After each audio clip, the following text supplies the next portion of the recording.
Hey guys, Malcolm Moore here. Thank you for joining me, and in today's video I basically want to answer a bunch of questions that you guys have been giving me, and I'm going to do a whole rundown of everything I wear, from my outerwear to equipment, my board, give you things like my stance angles as well. But first, before we go up and have a bit of a ride, we've got to take this guy here. Hey you! He's pretty eager to get out and do some riding as well. What do you say? Yeah? This one? Good boy. This one? No, other one. Other one. Other one. This one, that's it. Good boy. He loves it. Alright, so we might as well start up here with my goggles. And I've got the Sun God Vanguards. I think that's what they're called. They're pretty simple spherical lens goggle. I've got the green lens in right now, which is pretty good for most conditions, especially these bright sunny days. And yeah, they do the job for sure. So you can check them out. As with most of the things I'll be talking about today, I'll have a little link in the description. Some of them are affiliate links, some of them are not, because I'm not that savvy with the whole YouTube game. Oh man, look at him go, he loves it. And if you're wondering, so Indy's wearing a harness at the moment, so it's not pulling on his neck or anything. It's the same ones that the Huskies use when they're doing the dog sledding. I'll get a link for that as well.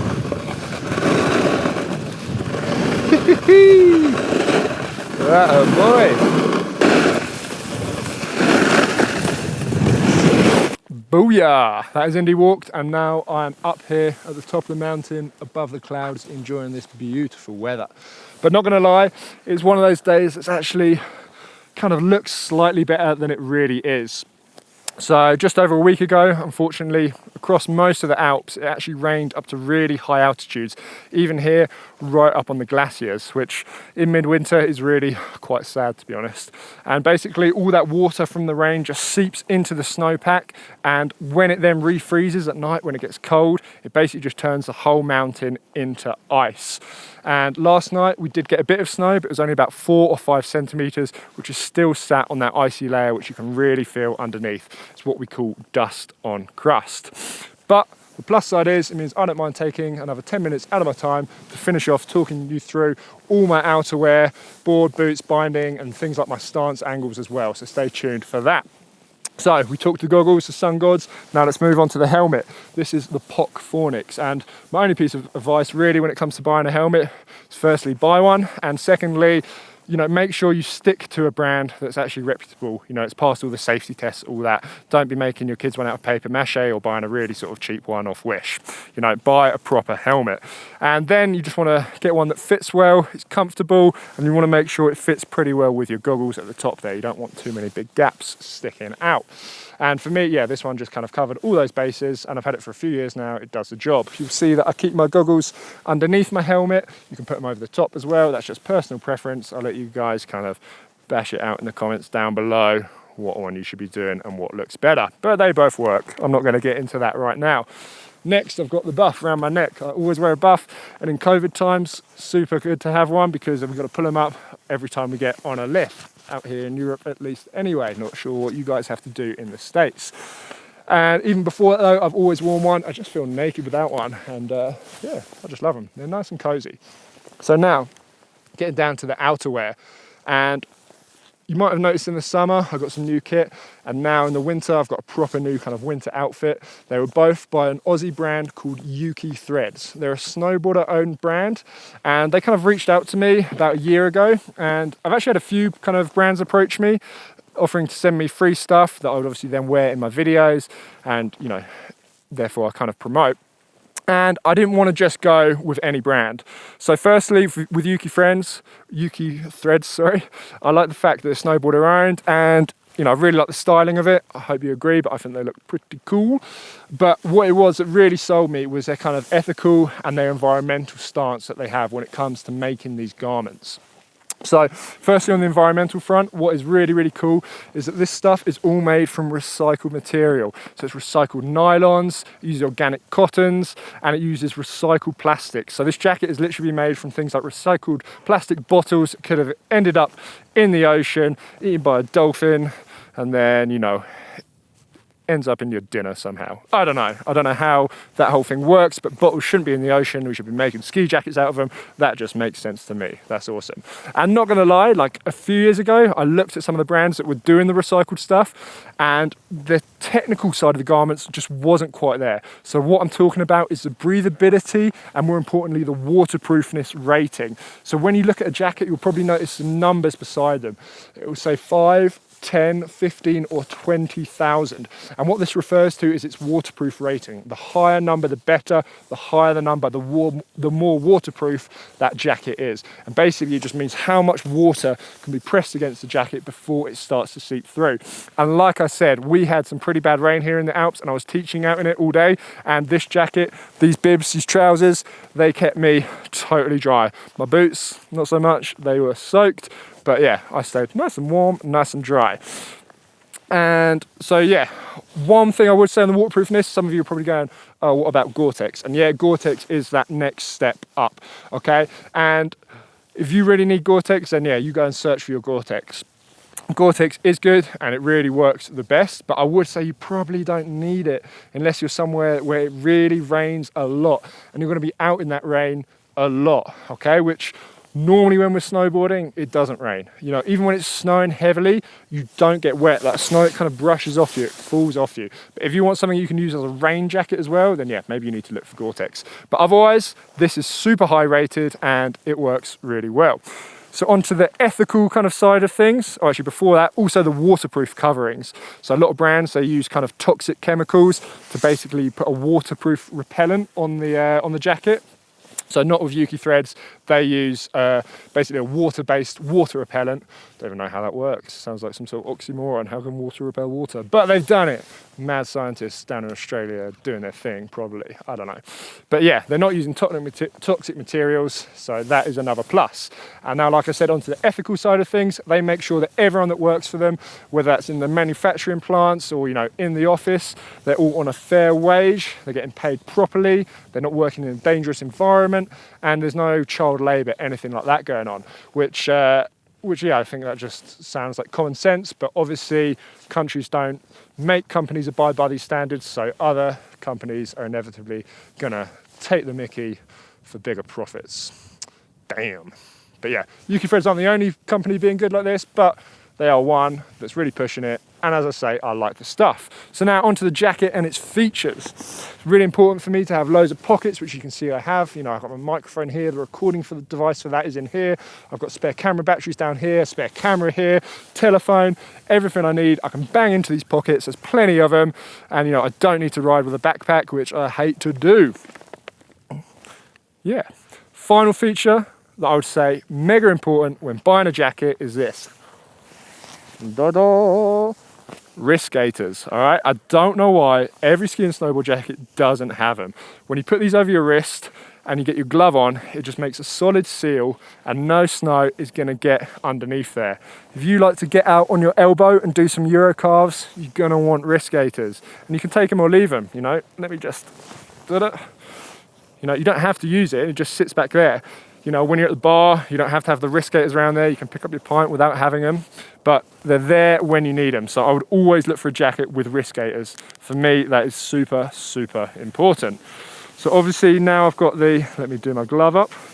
I've got the matching bib pants on under here. So they are essentially like dungarees, overalls. They come right up over my shoulders and I love that. Again, it's just gonna keep more snow out. When you fall over in the powder, it's not gonna get down your pants. And these are all to the same ratings, obviously, same material, same style, got a little bit matchy-matchy. What do you think? All right, so that's my outerwear. They make the gloves as well. Fingers are nice and toasty. So let's come on to my boots. We have got the Burton Imperials, there they are. And I've had these boots, well, not these ones specifically, but you know, each season's model of these for probably about 6 years now. And I'm a bit of a creature of habit, and once I get a boot that fits me, I know I can then just order that boot online and it's gonna fit. So a bit like the helmet, make sure you get boots that fit. Try and get down your local snowboard store and try some on, because all the brands, all the models, they all fit really differently and you need one that's comfortable. And Burton, they don't pay me or anything, they don't even sponsor me, they don't even give me a discount. I have sent them a few emails because always trying to save money where I can. But yeah, maybe I'm just not a big enough fish in this YouTube pond yet. So maybe one day they'll send me some free stuff, but not yet. I'm just doing them a favor for free. But one of the things that brought me to the Burton boots in the first place was the fact that they do what's called a reduced footprint. That is, they keep the boot down to the shortest length possible for your shoe size. This means right at the end on the toes and right at the back on the heels, there's no unnecessary additional material, meaning your boot will be no longer than it needs to be, which is mega important if you have slightly larger feet like myself, because when you put your boot in the board, you don't want your toes to be sticking out over the edge like that. You want those boots to be as short as possible so that you don't get any toe or heel drag in the snow.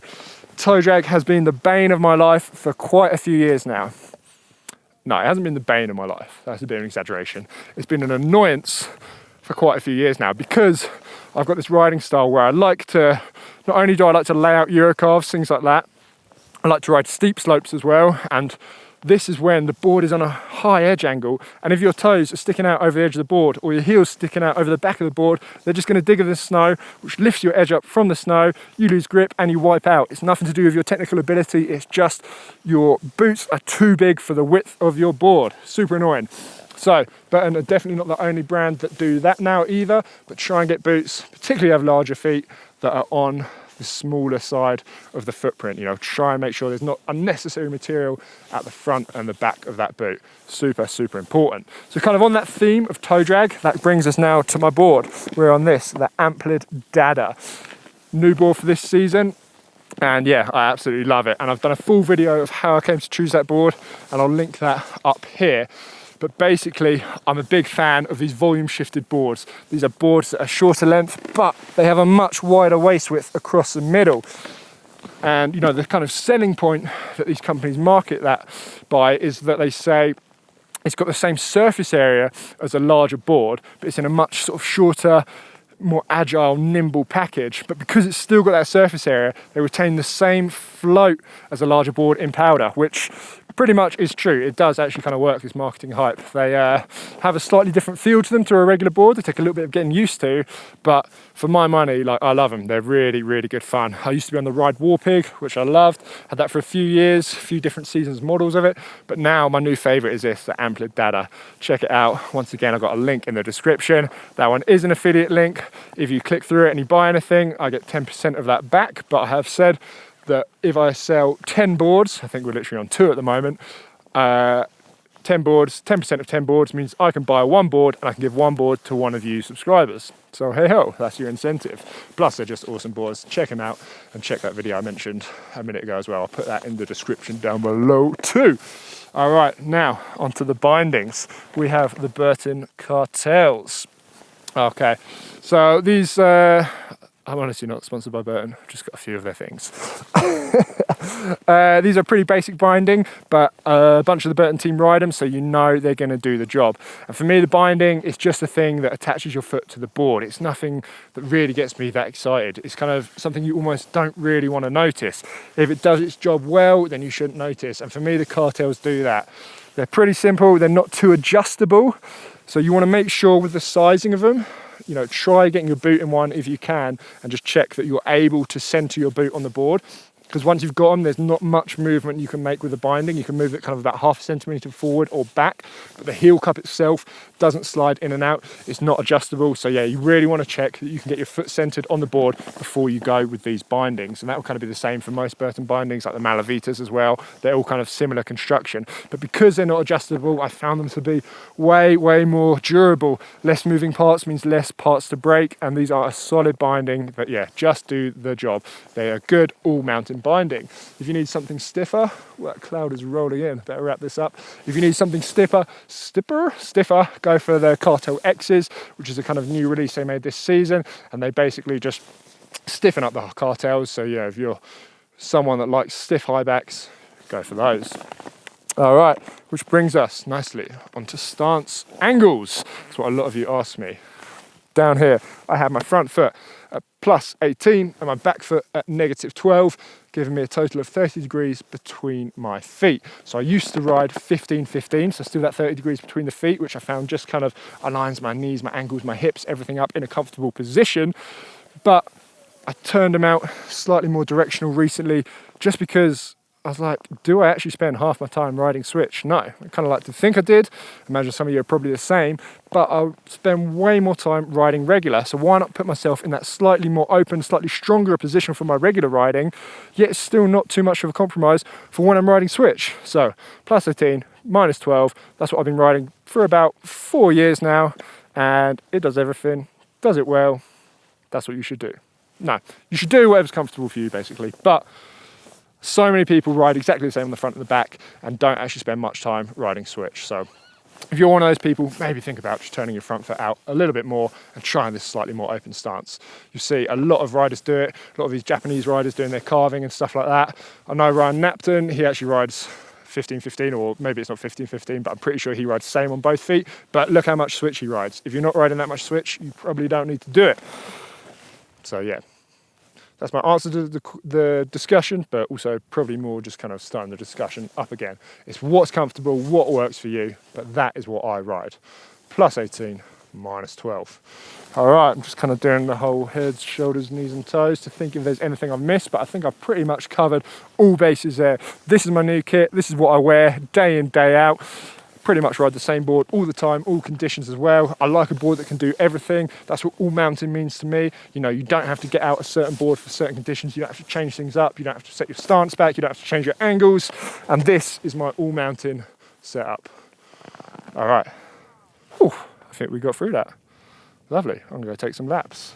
Thank you very much for joining me. And if you have any more questions, of course, put them down below and I will try to get back to you. Awesome, guys. I'll catch you next time.